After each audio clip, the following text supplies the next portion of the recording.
Deus Pai Todo-Poderoso, Senhor, receba a nossa oferta, como o irmão disse, o dízimo que nós podemos dedicar ao Senhor, no nosso tempo, que o Senhor sempre esteja conosco e a cada dia mais continue na sua presença nos instruindo, que possamos essa noite compartilhar e comungar dessas palavras, desse ensino.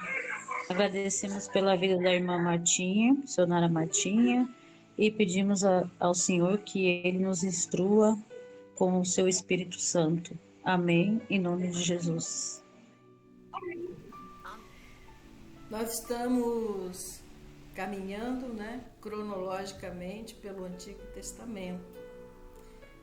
E os irmãos já sabem que essa matéria ela é o eixo para a interpretação bíblica. A gente sabe que o eixo é uma peça da roda, seja de carro, seja de bicicleta, seja de carroça. Ele é uma peça muito fundamental, porque ele segura. Ele tem a função de segurar, de firmar o aro, de firmar toda a roda, E eu digo que os aros, dentro desse exemplo, ele é as doutrinas básicas da palavra de Deus. Então, para a gente ter essas doutrinas básicas bem firmes, bem seguras, a gente precisa entender, ou pelo menos conhecer, o pacto abraâmico, a aliança abraâmica. E nós estamos aqui tecendo, como um bom alfaiate, uma boa modista. Nós estamos aqui tecendo o nosso conhecimento, o nosso saber. Nós vimos que a terra da Palestina foi dividida entre os filhos de Jacó, e o filho Rúben, ele teve a sua porção. Como filho mais velho, ele teria uma porção dobrada. Isso é da cultura judaica. Mas nós vimos que ele não recebeu a sua porção dobrada. Alguém sabe por quê? Eu sei. Mas pode falar, Alexandre. Você sabe também. A porção dele foi dividida, com Manassés e Efraim. Mas por que ele não recebeu a parte toda?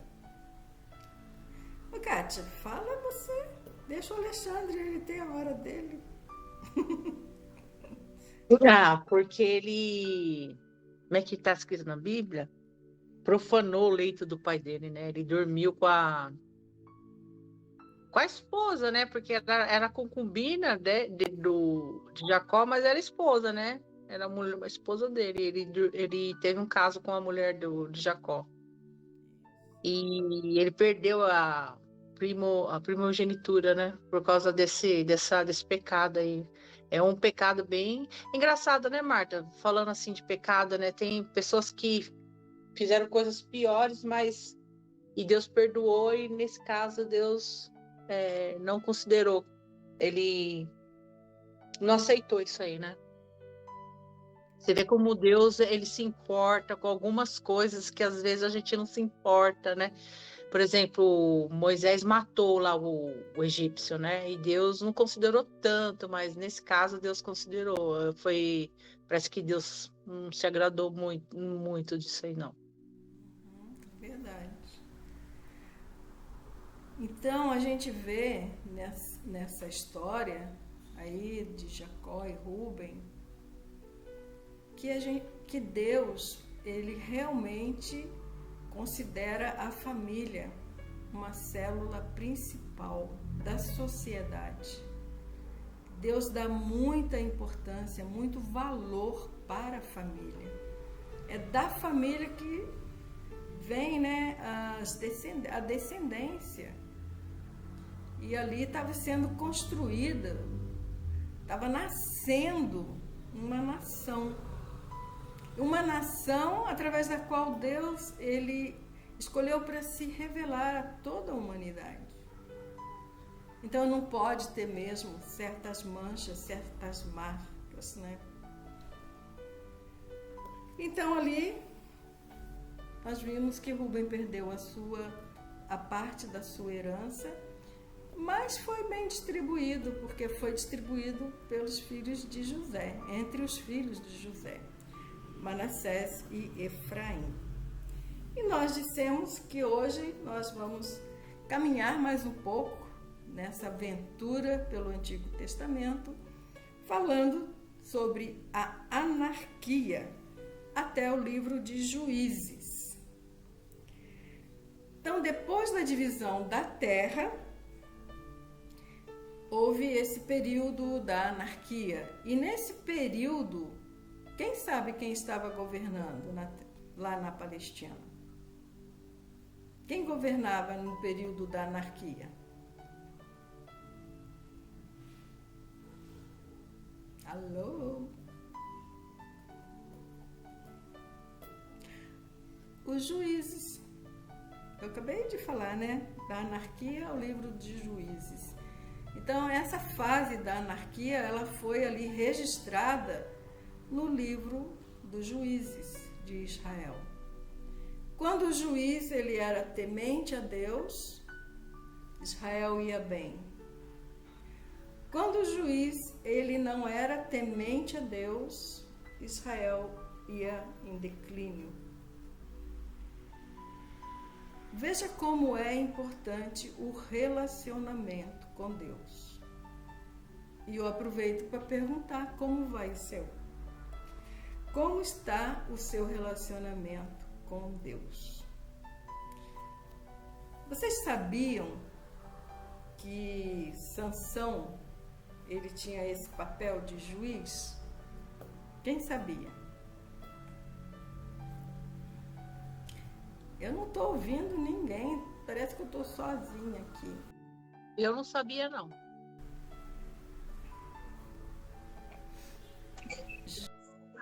Sabia. Eu sabia. Deus disse para os pais de Sansão que ele iria começar a libertar a nação de Israel. Muita gente pôs muita fé em Sansão porque ele era forte, bem forte, mas ele não tinha essa missão de libertar completamente. Deus disse que ele iria começar. É um início. A partir de Sansão, aquele período que Deus prometeu que iria cumprir da libertação da nação de Israel, começou ali. Foi o início da libertação. Os pais sabiam, né? Os pais de Sansão sabiam. Só Sansão que não recebeu isso, né? Infelizmente. Não entendeu, né? Ficou brincando ali, pela força toda que ele tinha, ele ficou brincando ali de super-herói, né? Vou derrotar aquele, fazer isso, fazer aquilo do seu jeito, né? E dentro desse período, então, nós vamos encerrar essa fase dos juízes, dizendo que o último juiz foi Samuel. E também Samuel foi o primeiro profeta.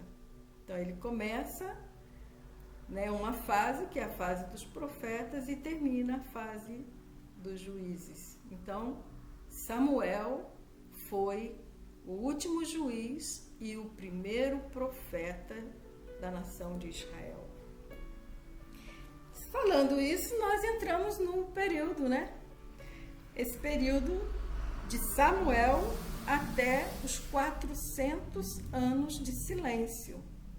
E dentro deste período de Samuel até os 400 anos de silêncio, alguns livros foram escritos.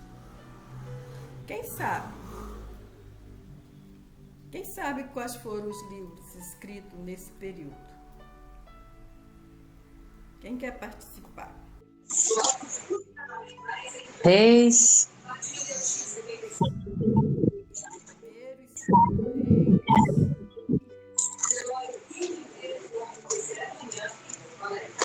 Primeiro se Crônicas, Primeiro e segundo Samuel. começou com Samuel. Esdras e Neemias. Esses livros foram escritos neste período.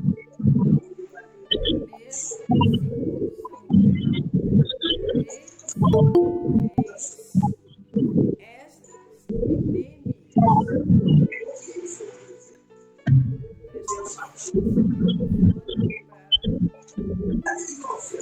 Neemias. Então, quem foi mesmo Samuel? Foi o primeiro Primeiro profeta e o último dos juízes. e também aquele que ungiu o primeiro rei. Primeiro rei. Ah, que privilégio, né, que ele teve. Ungir o primeiro rei, ser o primeiro profeta e encerrar um período de altos e baixos dentro da história da nação de Israel. Então fica mais ou menos assim, não é bem pontuado, tá bom? Porque a gente sabe, quem é o estudante da Palavra de Deus sabe que uma história vai entrando, ela é tecida, então ela vai entrando no outro livro. Mas fica mais ou menos assim. A história do rei Saul, ela é contada por Samuel no seu primeiro livro, primeiro Samuel. A história do rei Davi é contada por Samuel no seu segundo livro, segundo Samuel. A história do rei Salomão, ela é contada no livro de 1 Reis, e a história triste da divisão da nação de Israel é contada ali no livro de 2 Reis. Então, a história dos primeiros 3 reis de Israel está contada entre 1 Samuel, 2 Samuel, 1 Reis. E a história da divisão do reino, divisão da nação, né, na verdade. A nação, ela é dividida em norte e sul, as tribos do norte e as tribos do sul. Então, com a morte do rei Salomão, o reino foi dividido. Quem sabe por quem? Quem foi ou quem foi o causador da divisão do reino, da nação de Israel?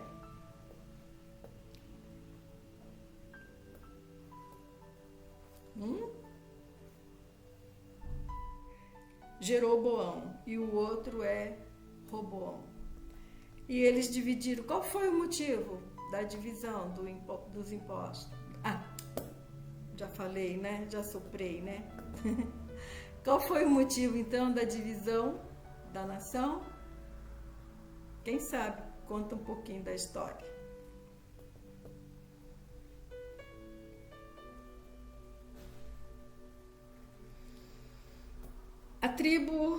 As tribos do norte, as 10 tribos do norte, elas foram governadas por Jeroboão. E as 2 tribos do sul foram governadas por Roboão, que são as tribos de Judá e Benjamim. As 10 tribos do norte, elas foram para o cativeiro da Síria, que hoje nós conhecemos como a Síria e o Iraque. O cativeiro assírio, ele começou há 250 anos depois dessa divisão das terras. tá? No ano de 722 antes de Cristo. E as duas tribos do sul, Judá e Benjamim, eles vão para o cativeiro babilônico. O cativeiro babilônico, ele foi, quem sabe por que houve esse cativeiro? Quem lembra? Por que eles foram para Babilônia?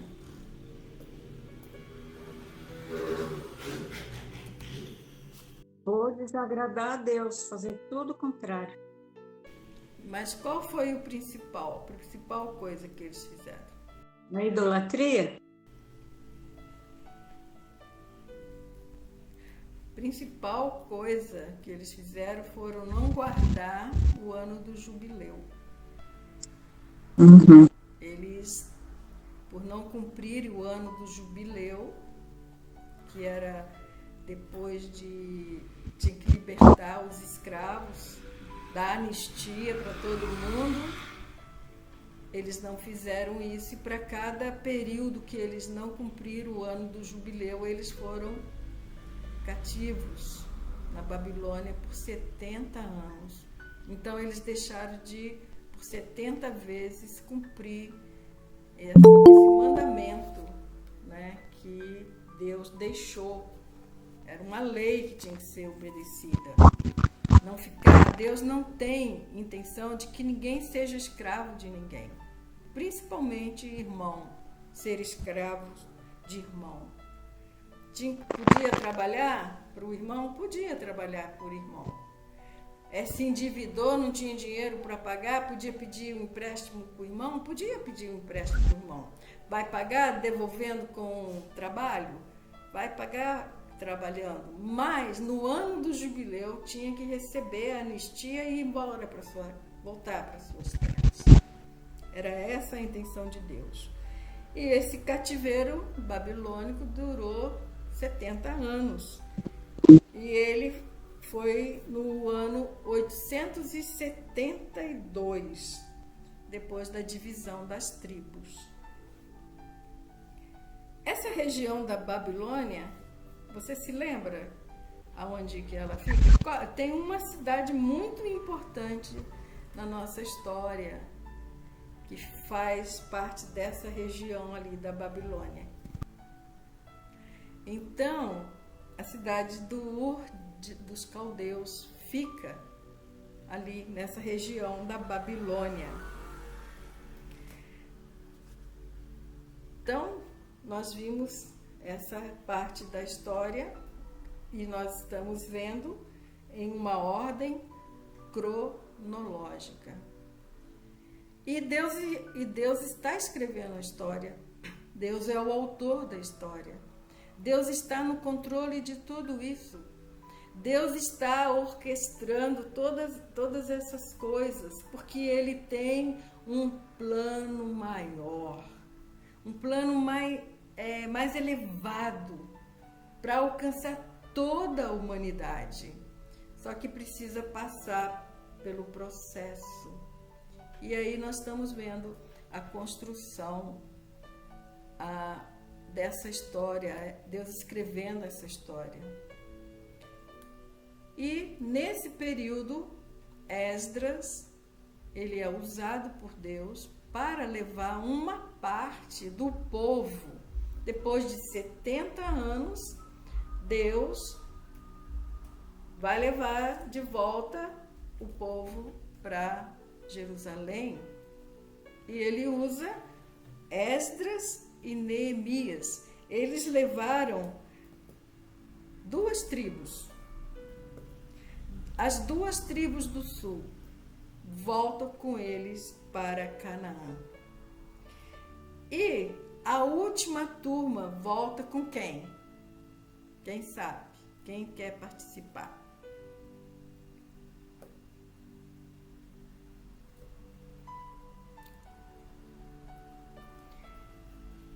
Um nome bem diferente. Eu acho que não tem nenhum brasileiro que tem esse nome.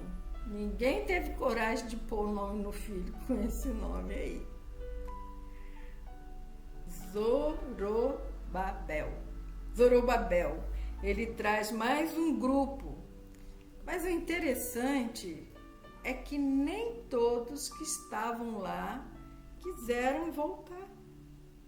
Nem todos quiseram voltar. E eles, Esdra e Neemias, eles reconstroem os muros de Jerusalém e também consertam a porta ou as portas do templo que foram queimadas, né? E assim nós estamos fechando, assim fecha-se o Antigo Testamento. Esse é fechado dessa forma, mas existe um período importante entre o Antigo e o Novo Testamento. E nós conhecemos por vários nomes. Quando eu era criança, quando eu fui criança, a minha Bíblia tinha 4 páginas em branco no meio, entre o Antigo e o Novo. Tinha 4 páginas em branco.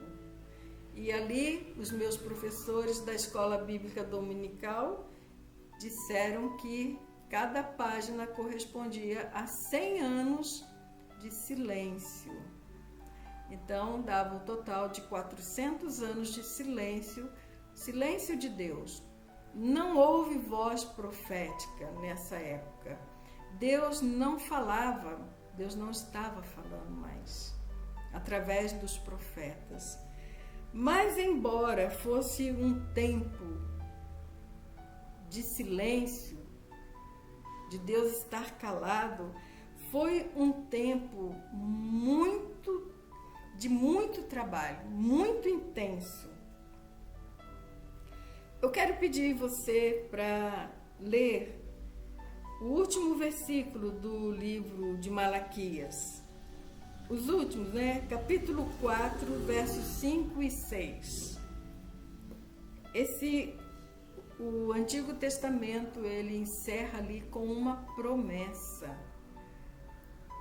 Deus sempre tem uma promessa para a gente. E nós estamos vivendo, né? Mais uma promessa, que ele prometeu que Jesus voltará. E aí, nesse texto, ele também faz mais uma promessa à nação, ou a todos nós. O que ele está dizendo aí?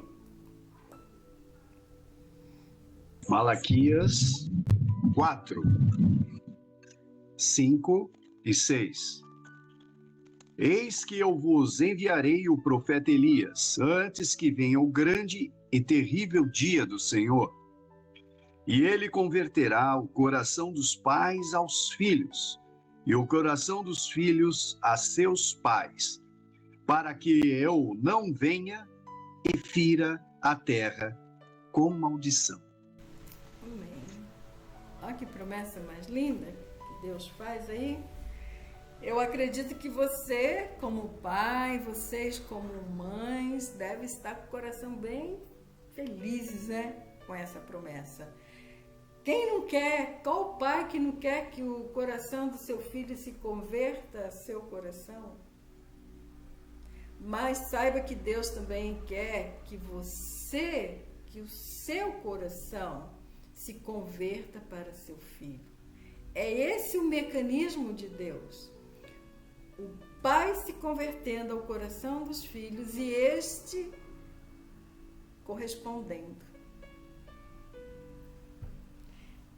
Você, que tem feito para que o coração dos seus filhos se convertam ao seu coração? É uma troca, é uma recíproca verdadeira. E quem prometeu é aquele que nunca falha. Ele nunca falha. Então, uma curiosidade aí para vocês, os estudantes. Nós percebemos que o livro de Esdra e Neemias está mais ou menos no meio lá do Antigo Testamento. Porém, na ordem cronológica, ele está no fim. Na ordem cronológica, ele está no fim. Legal, né?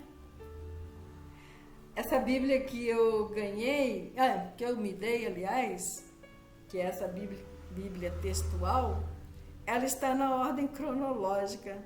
Estava falando para minha colega aqui, agora tem que aprender tudo de novo. Mas eu vou aprender com música, manuseio, porque vai ter que decorar igual criança.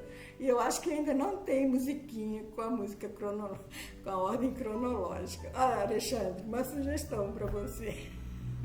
Um desafio também. Então, irmãos, nós estamos dizendo que Deus é o autor da história. E Ele está aqui nesse período de 400 anos de silêncio. Ele está aqui orquestrando as coisas mais fantásticas que nós já vimos e ouvimos. Mas ficou registrado. Ele registrou.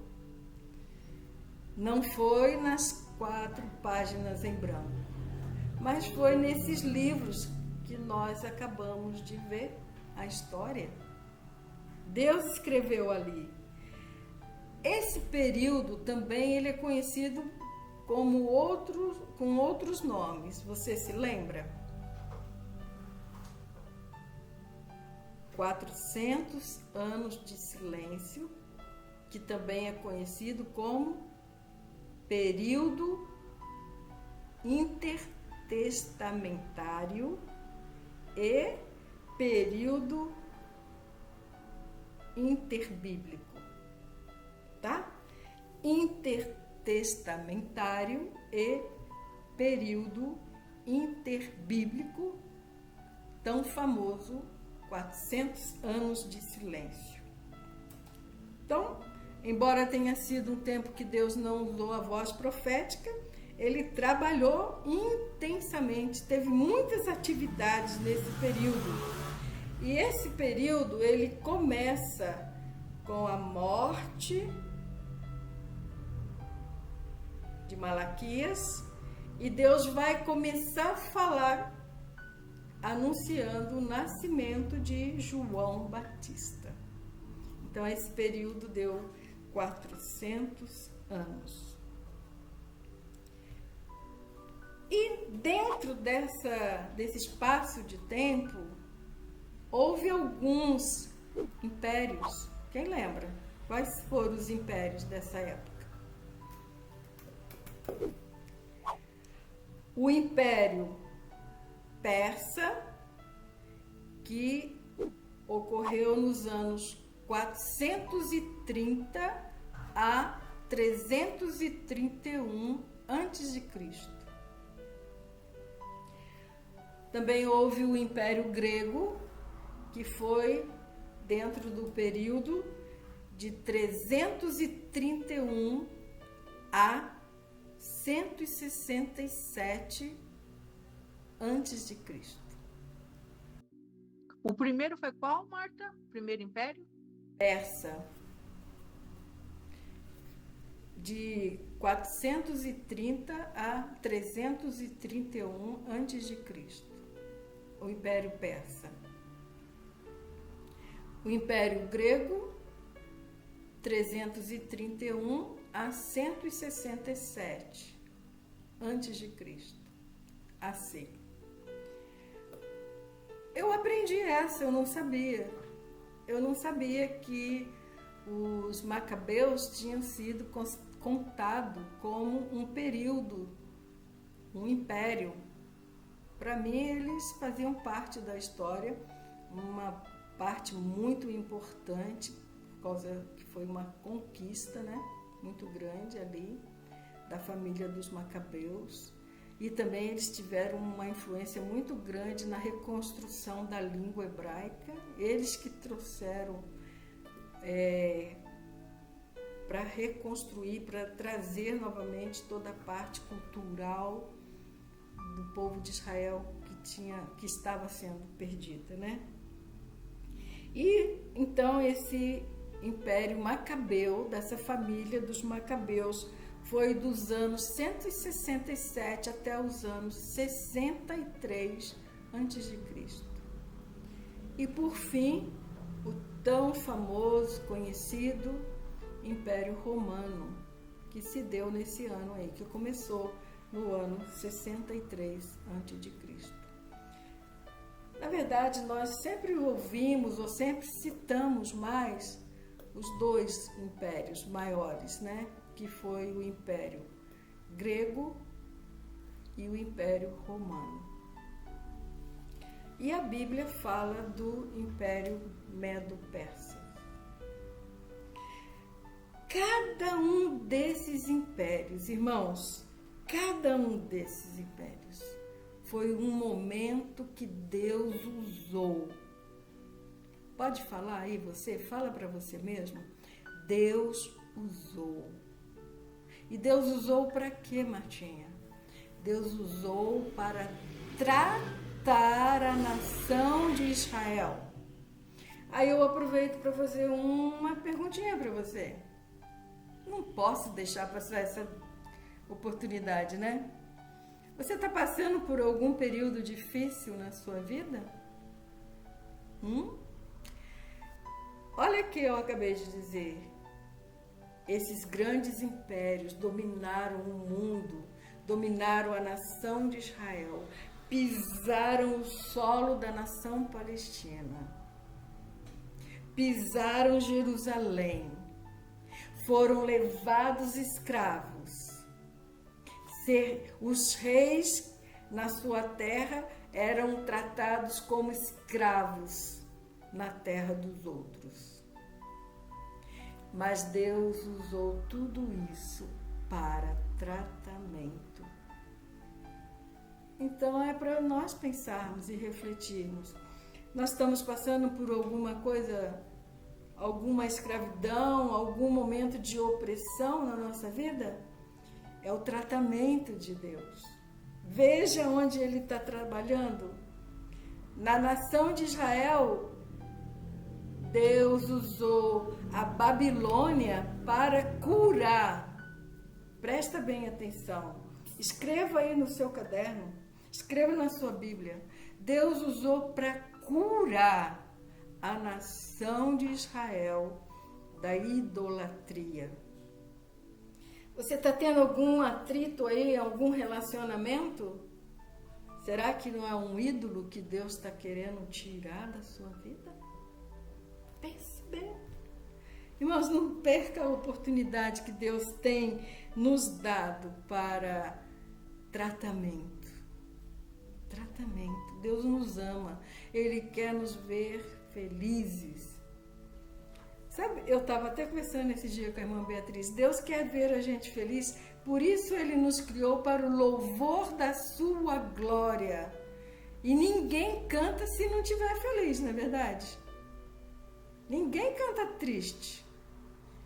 Então Deus nos criou para sermos felizes, para vivermos cantando, porque Ele nos criou para louvá-lo em todo o tempo. Esse período babilônico da escravidão ali, ele aconteceu dos anos 605 até o ano 539. E eles foram o instrumento de Deus. Esses anos foram instrumentos de Deus. Os babilônicos foram instrumentos de Deus para a cura de Israel da idolatria. Foi um período de exílio, e nesse período Deus mostrou, e eu vou ver com vocês, olha que coisa mais linda. Vamos ler Jeremias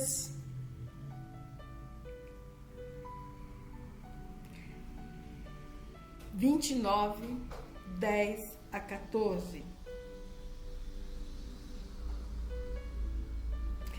Jeremias 29, 10 a 14. Quem lê?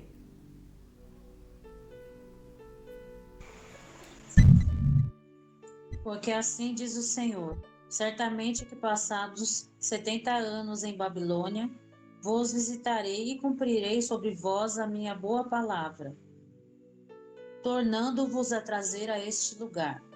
Porque eu bem sei os pensamentos que penso de vós, diz o Senhor, pensamentos de paz e não de mal, para vos dar o fim que esperais.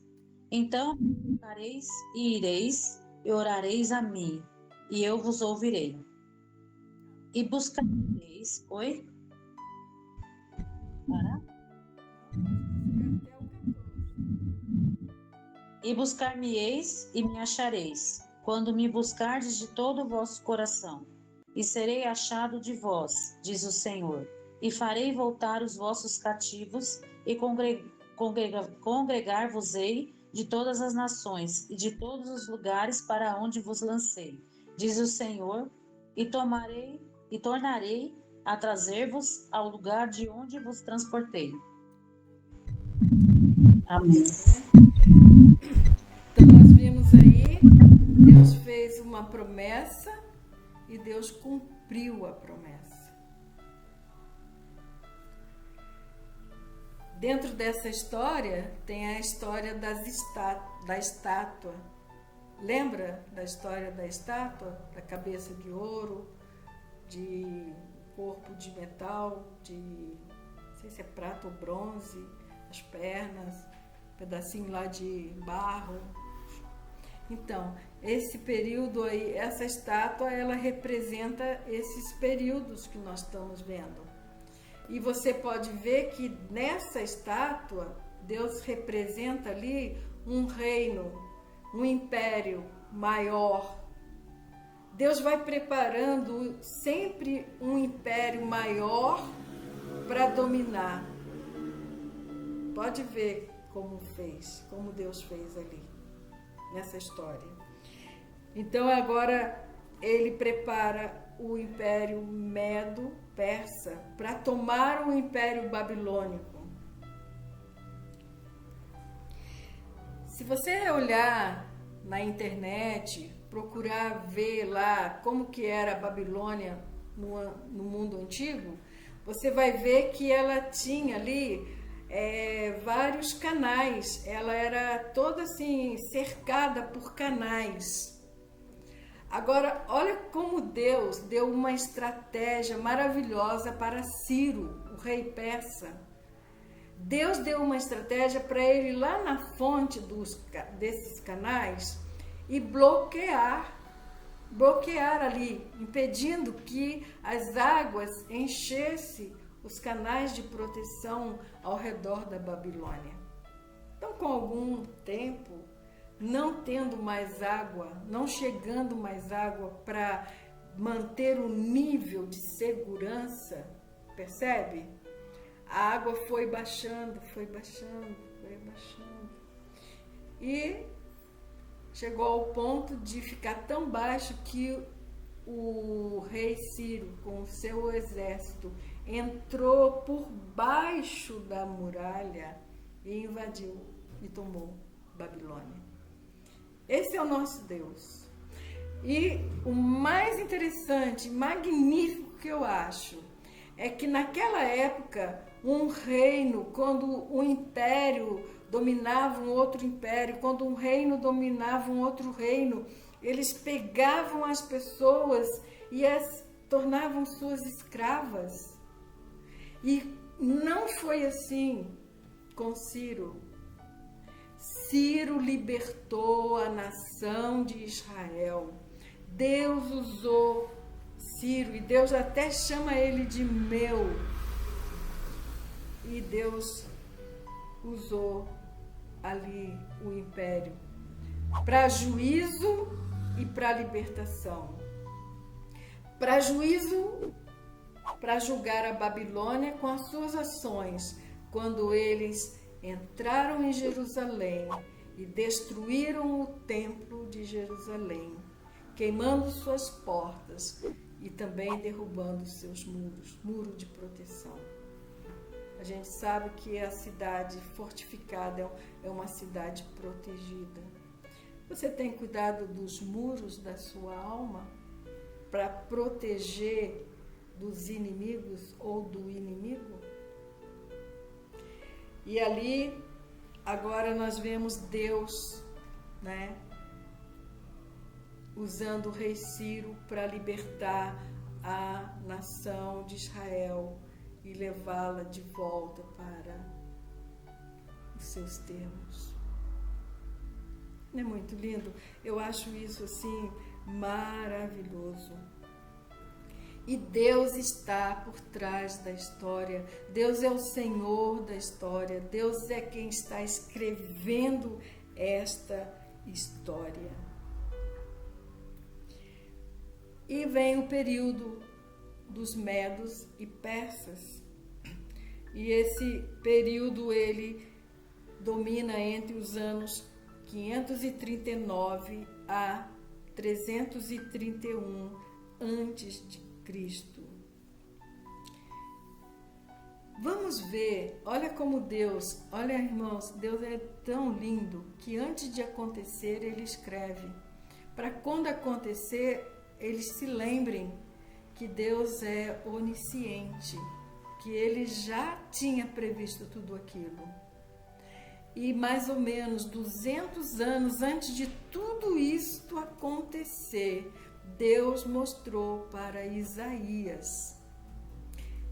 Vamos ler o profeta Isaías 44, verso 28.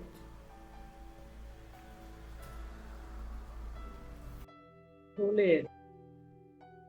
Quem diz de Ciro é meu pastor e cumprirá tudo que me apraz, dizendo também a Jerusalém, sê edificada, e ao templo, funda-te.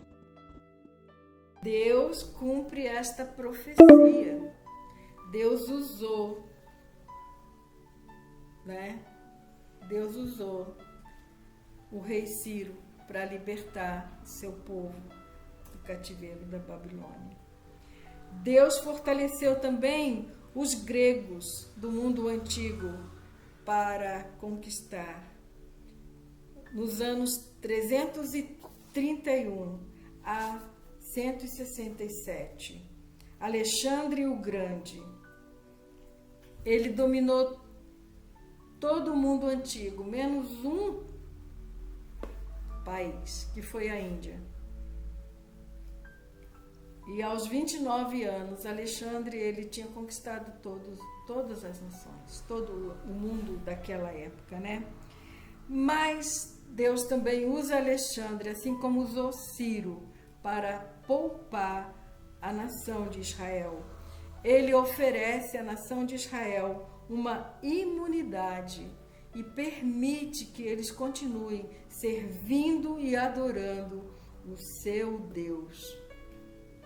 A gente pode ver que depois da Babilônia, Israel passou por várias situações de serem obrigados a abandonar Deus, de virar as costas para Deus, mas Deus usou a Babilônia para curar Israel da idolatria. Eles são um povo que tem um único Deus. Eles são monoteístas. Por isso eles tiveram dificuldade de aceitar Jesus como Deus. E agora nós vamos ver que ali também Alexandre, usado por Deus, ele também ensina a língua grega por todo o seu império. E ele pede para que a Septuaginta seja traduzida para o grego, para que eles possam ler, porque senão eles não poderiam ler. Então a Septuaginta foi também escrita no grego, para que eles pudessem, o grego pudesse ler. E aí nós vamos vendo as facilidades que vai acontecendo, uma única língua. E quando Paulo chegava naquelas regiões distantes, e ele começava a falar em grego, as pessoas entendiam o que ele estava falando. Esse período foi dividido também, teve uma disputa ali com alguns reis, alguns líderes políticos. E um dos líderes políticos muito importante para a nossa história foi Ptolomeu. Ptolomeu, ele seguiu mais ou menos a política de liderança de Alexandre. Ele também foi simpatizante com o povo de Israel.